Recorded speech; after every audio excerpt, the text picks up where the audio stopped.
Hey, I don't even know if I'm looking for advice or just need to vent, but I guess we'll see where this goes. I'm Alex. I'm 27, and for the past few years, I've been working as a full-time streamer. It's not something I really talk about with my family much, mostly because they don't understand it, and honestly, I prefer it that way. But here's the thing. I make good money, more than enough to live comfortably, invest, and, up until recently, support my family financially. My parents were never rich, and growing up, things were always a little tight. My dad, let's call him Greg, worked an average office job and always complained about how real jobs don't pay enough. My mom stayed home, and my sister, Emily, well, she's a few years younger than me and still figuring life out. I don't blame her for that. But what I do blame her for is what happened a few nights ago.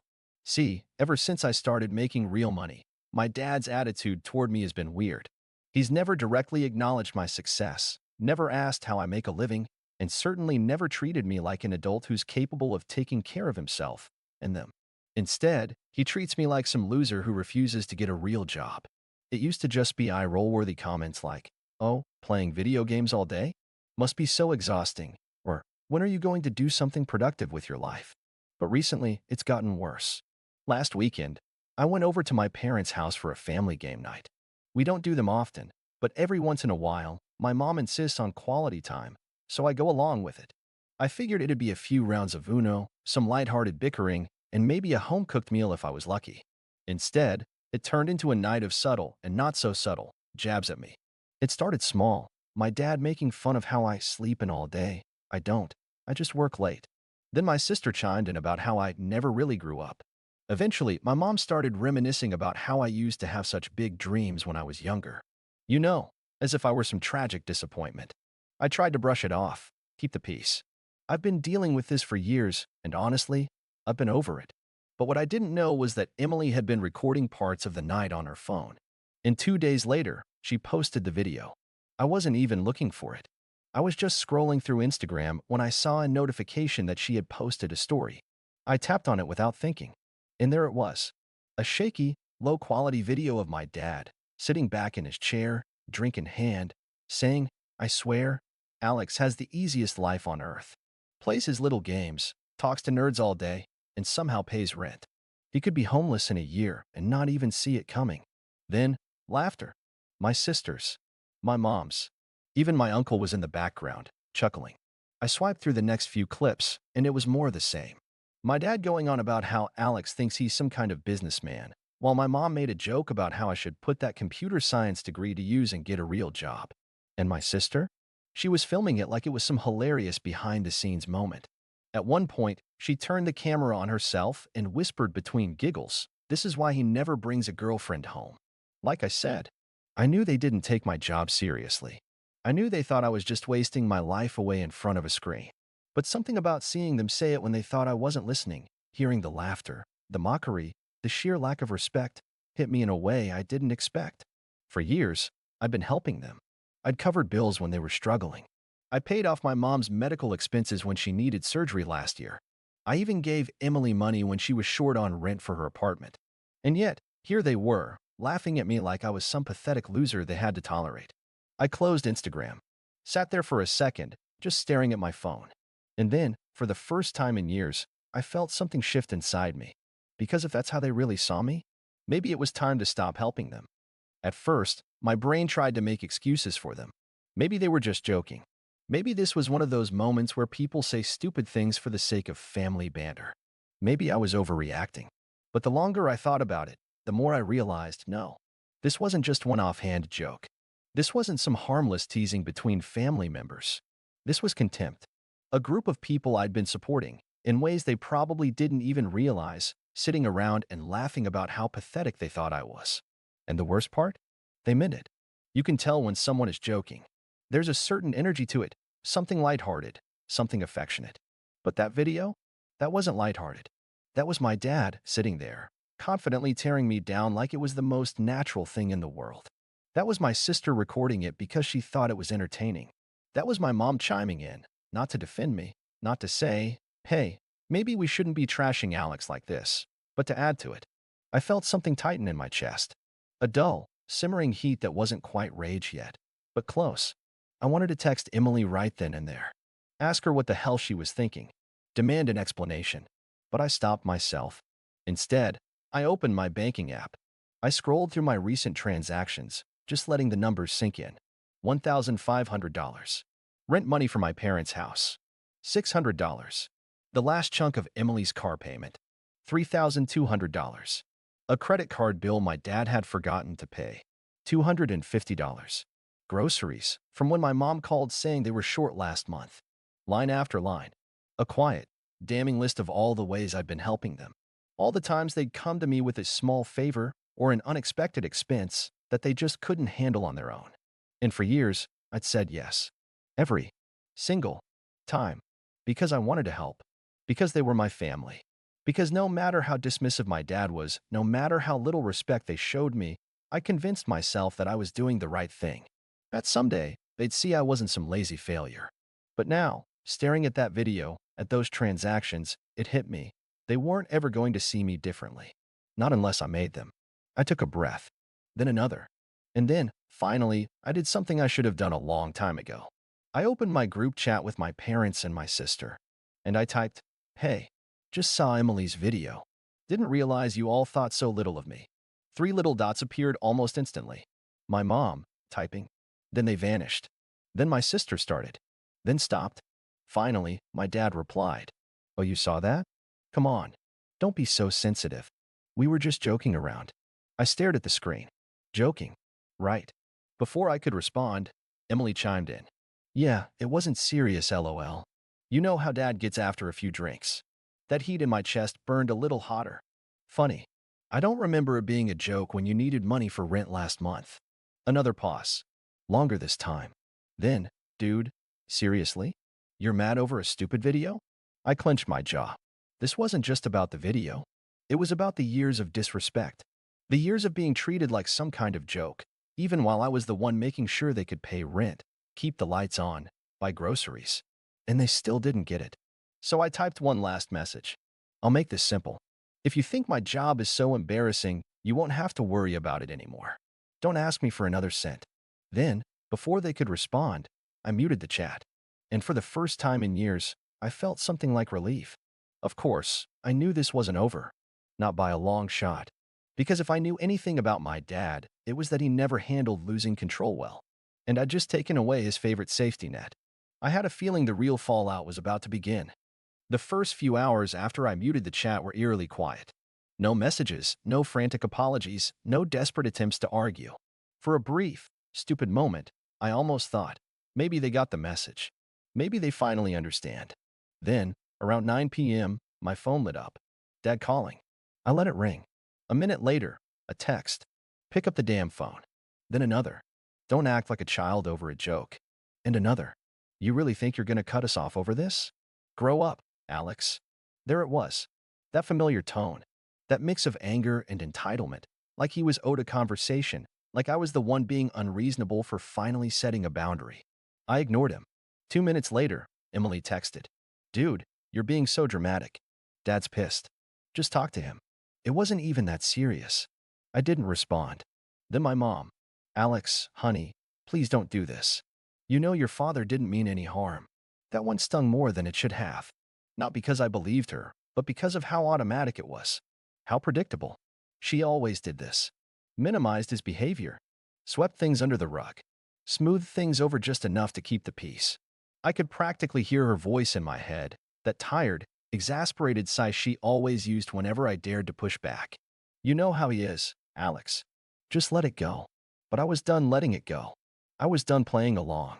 So I put my phone on Do Not Disturb, shut my laptop, and went live. It was a good stream, too. Pulled solid numbers, had a great game, even got a couple of big donations from some regulars. And the whole time, I kept thinking this is my real life. Not them. This. I should have felt free. And in a way, I did. But I also knew my dad. And I knew he wouldn't just let this go. I crashed around 3 a.m., completely exhausted, and when I woke up the next morning, the first thing I saw was my phone screen absolutely flooded with notifications. 16 missed calls. 8 from Dad. 4 from Mom. 2 from Emily. 2 from an unknown number. And then, at the very top, the one notification that made my stomach drop. My bank app. I tapped it open, already dreading what I'd see. $600 withdrawal, $150 withdrawal, $350 withdrawal. I stared at the screen, my brain taking a second to process what I was looking at before the realization hit me like a freight train. They took money from me. More specifically, my parents had just drained my joint emergency savings account. The account I had set up years ago. The one I created back when they were struggling, when I still thought I could trust them, when I was naive enough to believe that helping them would make them appreciate me. I barely used it now, it was just a backup, a safety net. And they were emptying it. My hands were shaking as I yanked my phone off the charger and immediately called my bank. Yeah, I need to remove someone from my account, I said, barely able to keep my voice steady as the customer service rep greeted me. They started asking for security details, confirming my identity, all that standard stuff, but I could barely focus. My mind was racing, a mix of anger and disbelief crashing over me in waves. They really thought they could do this. They really thought they could steal from me and I just take it. While the rep worked, I pulled up my family group chat and, without bothering to read any of the dozens of unread messages, I sent one final text. You just stole from me. I'm done. Then I blocked all of them. No more arguments. No more justifications. No more excuses. I was done. But deep down, I knew this wasn't over. People like my dad? They don't just walk away when you take away their control. And sure enough, later that afternoon, I heard it. A loud, angry knock at my door. Not the casual kind, not someone dropping by for a visit. This was insistent, demanding. I already knew who it was before I even checked. But still, I looked through the peephole anyway, just to confirm. And there he was, my father, standing on my doorstep, jaw clenched, face red, fist practically trembling at his sides. He didn't look angry, he looked furious. And I had a feeling this was about to get a lot worse. I stood there, staring through the peephole, my heart pounding. I wasn't scared, at least, not in the way he wanted me to be. But there was something about the way he stood there, his whole body practically vibrating with anger, that made my blood run cold. He didn't just look pissed. He looked offended, like I had done something to him, like I was the one who had crossed the line. Another knock. Louder this time. Alex. Open the damn door. His voice was sharp, clipped. A voice I'd heard my entire life, a voice that always expected to be obeyed. He pounded his fist against the door again. I know you're in there. I took a deep breath, trying to decide what to do.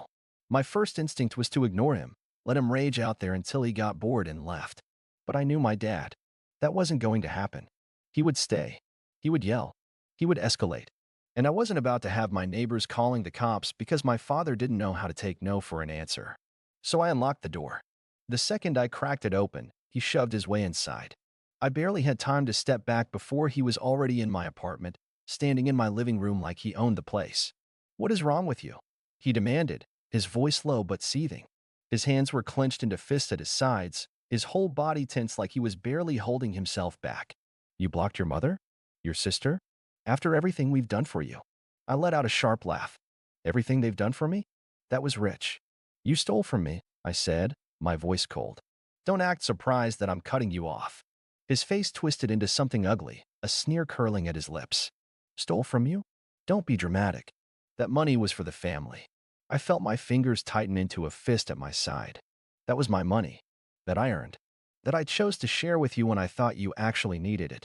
I took a step closer, refusing to let him tower over me like he used to when I was a kid. But I'm done. I'm not your damn ATM. I'm not paying your bills. I'm not bailing you out anymore. He scoffed, shaking his head. So that's it? You're just going to turn your back on us? I felt something in me snap. You turned your back on me. I shot back, my voice rising. You and Emily and Mom sat there and laughed at me. You mocked me, humiliated me, and now that you're losing my money, now you suddenly care.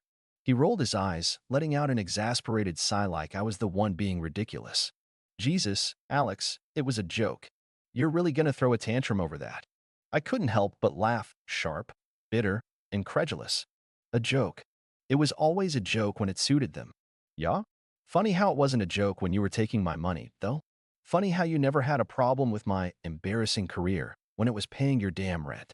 That was when something changed. His expression flickered, just for a second, just long enough for me to see it. Uncertainty. A crack in his armor. Like for the first time, it was actually registering how serious I was. But then, just as quickly, the anger was back. He stepped closer, jabbing a finger in my chest. You wouldn't have that money if it wasn't for us, he spat. We raised you. We supported you. You wouldn't be where you are if we hadn't busted our asses putting food on the table for you. I let out a breath, shaking my head. And I paid you back. 100 times over. I took care of you. I covered your bills. I gave you everything I could. And it was never enough for you. I locked eyes with him, my voice turning ice cold. But I'm done.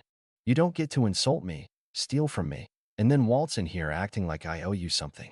For the first time since he barged in, he didn't have a response. He just stood there, breathing hard, his face twisted in rage. But I could see something else beneath it. Realization. Because deep down, I think he finally knew I wasn't bluffing. Then, just when I thought he might actually leave, his lips curled into a smirk. You think you're so damn successful, huh? His tone was mocking now, dripping with condescension. Think you're some big-shot internet star? I didn't say anything. I just crossed my arms and waited for him to get to his point. He let out a short, bitter laugh. You think this streaming thing is gonna last forever? You think you're set for life? Let me tell you something, kid, you're nothing. You're a joke. You think these people watching you online actually care about you? The second you stop being entertaining, the second some younger, better streamer comes along, you'll be forgotten. And when that happens, he spread his arms wide, giving me that patronizing, self-satisfied grin that used to make my stomach churn as a kid. You'll come crawling back, just like I knew you would. I just stared at him for a long moment. He really believed that. He needed to believe that. Because the alternative, that I was actually successful, that I was actually better off without them, was something his ego couldn't handle. So I smiled. A slow, knowing smile that made his smirk falter just slightly. You really think that, huh? I said, my voice almost amused. You really think I need you? I took a step closer, looking him dead in the eye. You have no idea how much money I make. And that was when I saw it. That flicker of something in his expression. Greed. Curiosity. Doubt. For the first time, he actually thought about it. And that was when I knew. He wasn't here to argue. He wasn't here to make me feel guilty. He was here because he thought he could still win. But he was about to learn he had already lost. For the first time in my life, I saw something I never thought I'd see on my father's face: hesitation. Doubt. He wanted to believe I was bluffing. He needed to believe that I was still the same kid he could manipulate, that my success was temporary, that at any moment I'd come crawling back, desperate for his approval. But he wasn't stupid. He had never actually bothered to ask me about my career before, but now, standing in my apartment, my nice apartment, in a building he probably couldn't afford to rent a closet in, it was hitting him. I was doing better than him, better than all of them, and he hated it. You think you're too good for us now? His voice had lost some of its bite, but he was still trying to cling to the upper hand.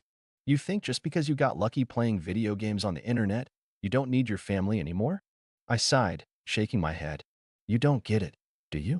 This isn't about money. It's about respect. I gestured around the room. I worked my ass off for this. And instead of being happy for me, instead of being proud of me, you sat there and laughed. You treated me like a joke. I took a step closer, my voice cold. But I'm the one laughing now. His jaw clenched. You think you'll be laughing when this all falls apart? Because it will fall apart. And when it does, don't come crying to us. I tilted my head, studying him. That's funny, because I was about to say the same thing to you. He scoffed, but I saw the flash of uncertainty in his eyes. I let the silence stretch between us before I finally spoke again. You need me, I said simply. Not the other way around. His face turned red. He opened his mouth to fire back some half-baked insult, but then his phone buzzed. He pulled it out, glanced at the screen, and his scowl deepened. I smirked. That mom asking if you got me to change my mind? His grip on the phone tightened. Bingo. I crossed my arms. Let me guess, since I cut you off, the bills are stacking up. You've got debts. Maybe mom's been hounding you because suddenly, there's no money coming in to save her from herself. Maybe Emily's panicking because she lost her safety net. I let my words sink in before I delivered the final blow. How does it feel, Dad, knowing that the embarrassing failure is the only reason you weren't drowning? His breathing was heavier now, his whole body tense with rage. But he had nothing to say, because he knew I was right. I walked to the door and opened it wide. Get out. He didn't move. He just stood there, staring at me like he couldn't quite believe this was happening. Like he still thought there was a way to turn this around. You're making a mistake, Alex, he finally said, voice low. Family is all you've got. I held his gaze. That's where you're wrong. For the first time in my life, I wasn't afraid of him. I wasn't seeking his approval. I didn't care what he thought, and that scared him more than anything. He lingered for a few seconds longer, maybe hoping I'd change my mind, maybe waiting for some last-minute guilt trip to land. But I just stood there, waiting. And finally, he turned and walked out. I shut the door behind him and locked it. Then I took a deep breath. I wasn't angry anymore. I wasn't hurt. I wasn't even sad. I just felt free. I took a moment to just stand there, letting the silence settle around me. No more guilt, no more obligations, no more bending over backward for people who never cared about me in the first place. It was over. And for the first time in years, I felt like I could finally breathe. I knew they'd try to reach out again. Maybe not today, maybe not tomorrow, but eventually, when the money ran out, when things got tough, when they needed me again. But I wasn't going to be there. I had spent years supporting them, hoping they'd see my worth. But the truth was, I never needed their validation. I was successful without them. I was happy without them. And I wasn't about to let them drag me down ever again. So, what do you guys think? Did I handle this the right way? Would you have cut them off too? Or would you have given them one last chance? Let me know because honestly, I've never felt more sure about a decision in my life.